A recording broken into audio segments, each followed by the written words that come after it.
madaxweynaha Ruushka Vladimir Putin ma waxa uu ka baqayaa in la sumeeyo mise wixii dhacay waxa ay ahaayeen wax iska caadi ah marka aan u qaadanay inuu yahay madaxweyne shaaha jecel.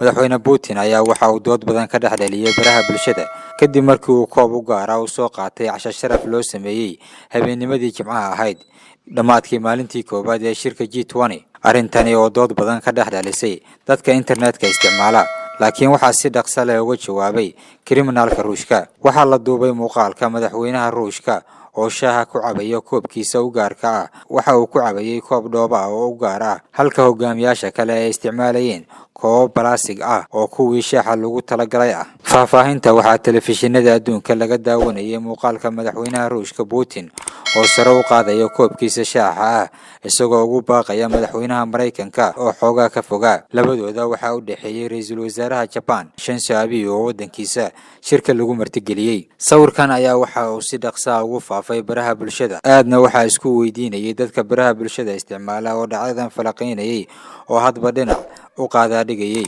qaarkood waxay ku doodayeen in madaxweynuhu ka baqayo in la sumeeyo laakiin sawirkan ma ahayn kii ugu horeeyay ee noociisa oo kala ah. koobkani ay ku xidhan tahay astaanta ciidanka xoogga Ruushka ayaa madaxweynuhu waxa uu adeegsanayay asbuucii hore xilli uu jeedinayay khudbadiisa sanadlaha ahayd ee telefishinka dadka Ruushka uu kala hadlo. waa sida ay sheegtay wakaalada wararka AFP. arrintani ayaa waxaa si dhaqso ah uga jawaabay aqalka loogu arrimiyo dalka Ruushka ayaan u hadlay aqalkaasi oo la yiraahdo Dmitry Peskov ayaa waxa uu sheegay in madaxweynuhu uu koobkaasi si joogto ah uu shaaha ugu cabo oo koobka kale aanu jeclayn.